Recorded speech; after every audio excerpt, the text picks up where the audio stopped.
Hello SSC, কেমন আছো? আশা করি সবাই অনেক ভালো আছো। তোমাদের গত একটি ক্লাস দেওয়া হয়েছিল, সেটা হচ্ছে যে কোনো সংখ্যা থেকে দশমিকের রূপান্তর। আর আজকে যে ক্লাসটা করবা সেটা হচ্ছে অক্টাল থেকে বাইনারি, বাইনারি থেকে অক্টাল। তবে একটা জিনিস তোমাকে বলি, যদি এই ক্লাসটা একটু মন দিয়ে দেখো তবে আশা করি যে অক্টাল থেকে বাইনারি, বাইনারি থেকে অক্টাল আর কোনো সমস্যা হবে না। কেন সমস্যা হবে না? এটা হচ্ছে একদম সহজ একটা নিয়ম। কারণ তুমি যদি একটু মন দিয়ে খেয়াল করো আশা করি আর কোনো সমস্যাই হবে না। একটু দেখো কিভাবে করা যায়। আচ্ছা, এদিকে একটু খেয়াল করো, অক্টাল থেকে বাইনারি, বাইনারি থেকে অক্টালে যাওয়ার নিয়মটা তাহলে কিভাবে করবা? অক্টাল থেকে বাইনারি বা বাইনারি থেকে অক্টাল যে নিয়মটা, এক্ষেত্রে তুমি কি করবা? শুধু 3 বিট মনে রাখবা যে অক্টাল থেকে বাইনারি, বাইনারি থেকে অক্টাল হচ্ছে 3 বিটের সম্পর্ক। কয় বিটের সম্পর্কের কথা বললাম? 3 বিটের সম্পর্ক। আচ্ছা, তার আগে তোমাদের আরেকটা জিনিস ক্লিয়ার করে দেই যে বিট কোনগুলা, বিট তুমি কিভাবে চিনবা। আচ্ছা, আমরা তো এটা সবাই জানি, দেখো তো যে এক, একে ডাবল কত, দুই, দুই ডাবল কত, চার, চার ডাবল কত, আট, আট ডাবল কত, 16, 16 ডাবল কত, 32, 32 ডাবল কত, 64। এরকম 64 ডাবল হচ্ছে 128। তাহলে এগুলা প্রত্যেকটাই হচ্ছে আমাদের বিট। তাহলে বিট কোনগুলা? একের ডাবল কত, দুই, দুইয়ের ডাবল চার, চারের ডাবল আট, আটের ডাবল কত, 16। এগুলো প্রত্যেকটাই হচ্ছে আমাদের এক একটা বিট। এখন তোমাকে বোঝায় যে অক্টাল থেকে বাইনারি, বাইনারি থেকে অক্টাল হচ্ছে 3 বিটের যে সম্পর্ক বলছিলাম। কেন 3 বিটের সম্পর্ক? একটা জিনিস খেয়াল করো, মাথায় রেখো। আচ্ছা, তার আগে ছোট্ট আরেকটা প্রশ্ন আমি তোমাকে ক্লিয়ার করি। দেখো, তোমাকে আসতে পারে বা এইভাবে প্রশ্নটা করতে পারে, যে বহু নির্বাচনী প্রশ্ন করতে পারে যে মেমোরি আমাদের কই থেকে আসছে। মেমোরিটা আমাদের কি বিট থেকে আসছে। কিভাবে বিট থেকে আসছে? দেখো তো, মেমোরি প্রথম আমাদের কি ছিল? 1 জিবি ছিল, তারপর কি 2 জিবি হইছে, তারপরে 4 জিবি হইছে, তারপর 8 জিবি হইছে, তারপর 16 জিবি হইছে, তারপর 32। এই বিট থেকে মেমোরি আসছে। আচ্ছা, কখন কি শুনছিলা যে মেমোরি হয় 3 জিবি, 5 জিবি? না, এরকম হয় না, কারণ এই বিট থেকে মেমোরিটা আসছে।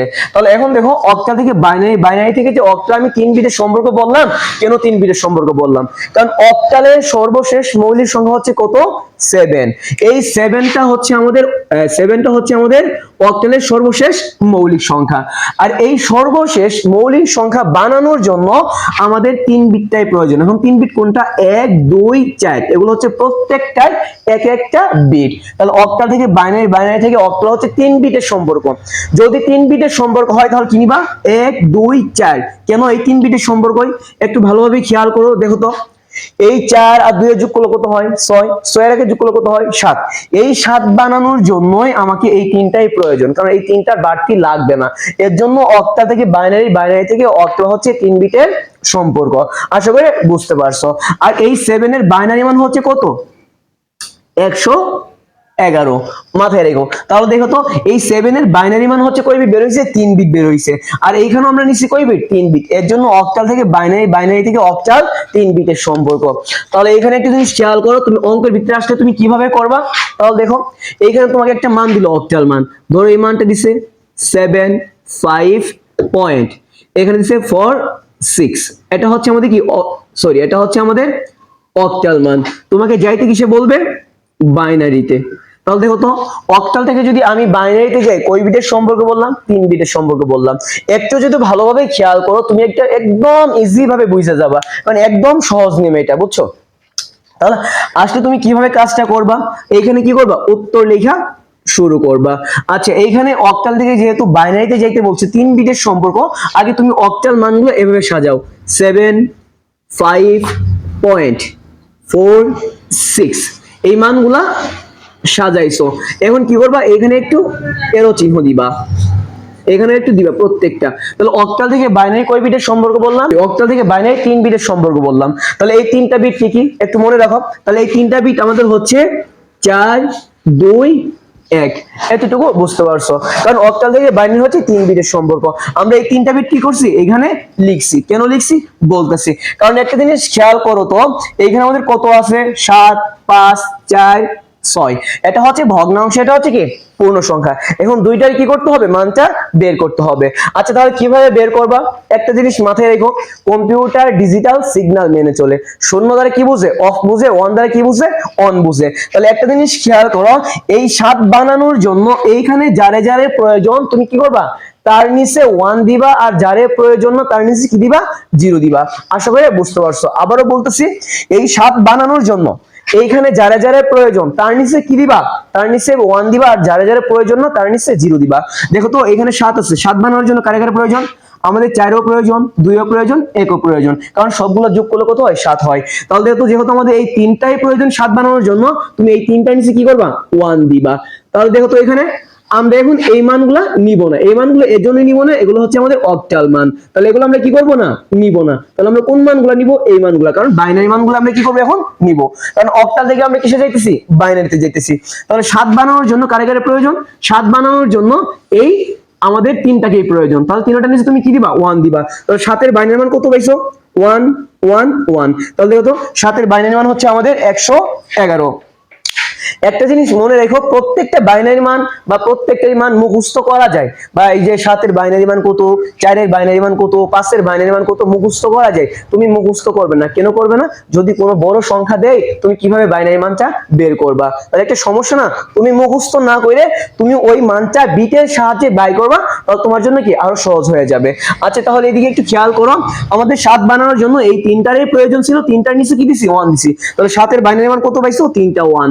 তাহলে একটা জিনিস খেয়াল করো, 5 বানানোর জন্য কারে কারে প্রয়োজন, 5 বানানোর জন্য 4 প্রয়োজন আর 1 প্রয়োজন, 4 এর নিচে 1 দিবা, 1 এর নিচে কি দিবা, 1 দিবা, কারণ এই 5 বানানোর জন্য দুইটারই প্রয়োজন, এই দুইটাকে প্রয়োজন না, যেহেতু দুইটাকে প্রয়োজন না, 2 এর নিচে তুমি কি দিবা, 0 দিবা। আশা করি বুঝতে পারছো। তাহলে 5 এর বাইনারি মান কত পাইলা, 1 0 1, এতটুকু আশা করি বুঝতে পারছো। এইখানে যে পয়েন্ট ছিল তুমি এখানে কি করো, পয়েন্ট বসাও। দেখো তো এখন 4 বানানোর জন্য কারে কারে প্রয়োজন, 4 বানানোর জন্য আমাদের শুধু 4 এর প্রয়োজন, তাহলে 4 এর নিচে 1 দিবা, আর বাকি দুইটা প্রয়োজন না, দুইটার নিচে কি দিবা, 0 দিবা।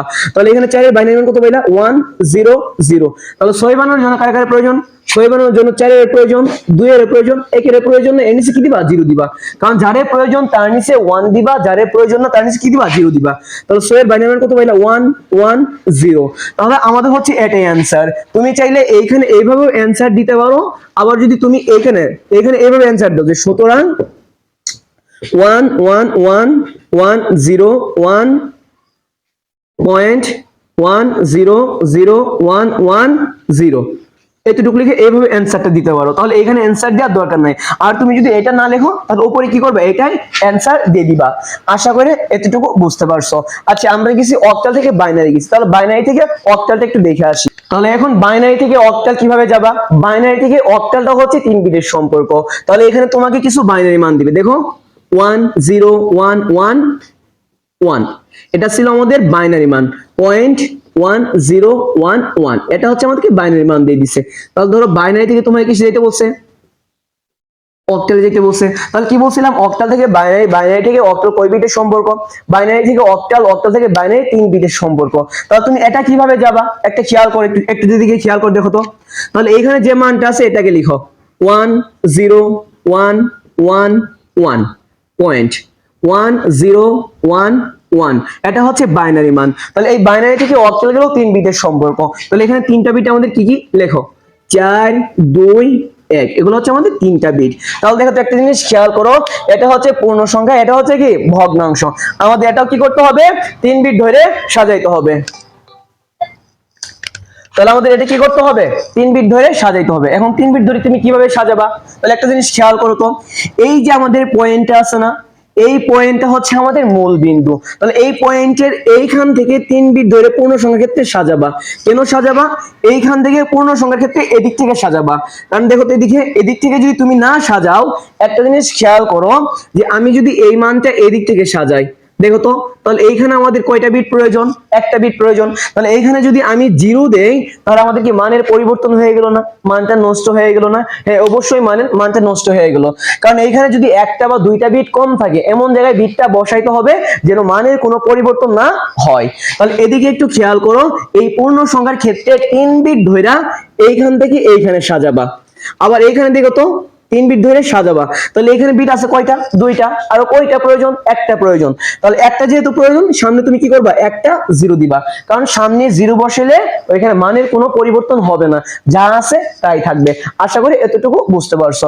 তাহলে দেখো তো এখানে ভগ্নাংশের ক্ষেত্রে কিভাবে সাজাবা, এন্ড পূর্ণ সংখ্যার ক্ষেত্রে এদিক থেকে 3 বিট ধরে এদিকে যাবা, তাহলে এদিক থেকে এদিকে কাজটা করবা। আর ভগ্নাংশের ক্ষেত্রে এই যে এই পাশ থেকে এদিকে যাবা, কারণ ভগ্নাংশের এই পাশে শূন্যর কোনো সরি, ভগ্নাংশের এই পাশে শূন্যর দাম আছে যদি দাও, ভগ্নাংশের ডান পাশে শূন্যর কোনো কি নাই, দাম নাই, তাহলে তুমি কি করবে ভগ্নাংশের ক্ষেত্রে এদিক থেকে এই দিকে সাজায়া যাবা। তাহলে এইখান থেকে কি করবা 3 বিট ধরে সাজাবে। এখানে আমাদের বিট কয়টা আছে, একটা। 3 বিট বানানোর জন্য আরো কয়টা প্রয়োজন, আরো 2টা প্রয়োজন। তাহলে তুমি কি করবে এখানে 2টা জিরো দিবা, কারণ ভগ্নাংশ ডানে জিরোর কোনো দাম নাই, এতটুকু খেয়াল করবা। তাহলে দেখো তো এই মানগুলো আমরা কি করলাম 3 বিট ধরে সাজাইছি। 3 বিট। এখন কি করবা, মানটা আমাকে কি করতে হবে, বের করতে হবে। তাহলে মানটা তুমি কিভাবে বের করবা, একটা জিনিস খেয়াল করো, এই যে এটা হচ্ছে আমাদের পূর্ণ সংখ্যার মান বের হইছে, এটা ভগ্নাংশের মান বের হইছে। তাহলে এইখানে দেখো তো যে মানটা আছে, এখানে কি আছে, এই 3 বিট 3 বিটের মানটা কি আছে 0 1 0, এই মানটা এদের নিচে বসাবা 0 1 0। তাহলে 3 বিট বসাইছো। একটা জিনিস খেয়াল করো, প্রথম যখন আমরা করলাম অক্টাল থেকে বাইনারি, তখন আমরা কি করছি বাইনারি মানগুলো নিছি, এই নিচের গুলো ছিল আমাদের বাইনারি মান, এগুলো আমরা কি করছি নিছি, উপরের গুলা নেই নাই। কিন্তু এখন তুমি নিচের গুলা নিবা না, এগুলো হচ্ছে আমাদের বাইনারি মান। কেন, এই বাইনারি থেকে অক্টালে যেতে বলছে। এখন তুমি নিবা এই উপরের মানগুলা নিবা। তাহলে উপরের মানগুলা কিভাবে নিবা, কম্পিউটার ডিজিটাল সিগন্যাল মেনে চলে। 0 দ্বারা সে কি অফ বুঝে, 1 দ্বারা অন বুঝে। তাহলে যার নিচে কি থাকবে 1 থাকবে, ওই মানটাকে এখন নিবা, কারণ ওইটা হচ্ছে আমাদের ধরতে হবে, ওই মানটা আমাদের অ্যাক্টিভ থাকবে। তাহলে 2 এর নিচে 1 আছে, তাহলে এইখানে 0 1 0 এর বাইনারি মান কত 2, মাথায় রাখবা, কারণ যার নিচে 1 থাকবে ওইটাকে হিসাব করতে হবে। কেন, এগুলো হচ্ছে এখন অক্টাল মান। তাহলে এই মানটাও বসাও, এই তিনটা বসাও 1 1 1, কারণ 3টা 1 ছিল, 3টা বসাইছো। দেখো তো সবগুলা যোগ করলে কি হয়, আর মাথায় রেখো 3টার নিচে যে 1 দিবা, উপরের গুলো যোগ করার পরে যে মানটা আসবে ওইটাই বসাবা। তাহলে 7 4 আর 2 যোগ করলে কত 6, 6 এর আগে যোগ করলে কত হয় 7 হয়। তাহলে আমাদের মান কত পাইছি 7। এখানে পয়েন্ট ছিল, তুমি পয়েন্টটা বসাও। এইখানে 3টা ছিল, ওই 3টা মান 3টা বসাও 1 0 1। তাহলে 4 এর নিচে 2 আছে, আর 1 এর নিচে 4 এর নিচে 1 আছে, আর 1 এর নিচে কি আছে 1 আছে। তাহলে এই দুইটা হচ্ছে আমাদের অ্যাক্টিভ, এই দুইটাই হিসাব করতে হবে। আর 2 এর নিচে 0 আছে, ওইটা কি করতে হবে না, হিসাব করতে হবে না, কারণ যার নিচে 0 থাকবে ওইটা হিসাব করবে না। তাহলে 4 এর নিচে 1 আছে, আর 1 এর নিচে 1 আছে, 4 এর 1 যোগ করলে কত হয় 5। তাহলে এখানে মান পাইলে কত 5। আবার এখানে এটা আছে, এটা বসাও 1 0 0, কারণ যার নিচে 1 আছে ওইটাই হিসাব করবা। 4 এর নিচে যেহেতু 1 আছে, আমরা কি করব 4টাই হিসাব করব। তাহলে এইভাবেই কাজটা করবে। তাহলে দেখো তো এই বাইনারি থেকে অক্টালে যাওয়ার নিয়ম হচ্ছে 3 বিটের সম্পর্ক। আর আমরা অ্যানসারটা কি পাইলাম তাহলে এখানে, সুতরাং আমি লিখতে পারি 27.54। এটা হচ্ছে আমরা কিসে গেছি, অক্টালে গেছি, দেখবা অক্টাল। এটাই হচ্ছে আমাদের অ্যানসার। এতটুকু আশা করি কি বুঝতে পারছো। আচ্ছা, তোমরা যদি আমার ক্লাসগুলো দেখে বুঝতে পারো, তাহলে অবশ্যই কমেন্ট বক্সে এসে একটু জানায় যাবা। আর কে কোথা থেকে দেখছো অবশ্যই একটু কি করবা, জানাবা। আর আমার চ্যানেলটা বেশি বেশি তোমাদের ফ্রেন্ডের কাছে কি করবা, শেয়ার করবা। ভালো থাকো, আসসালামু আলাইকুম।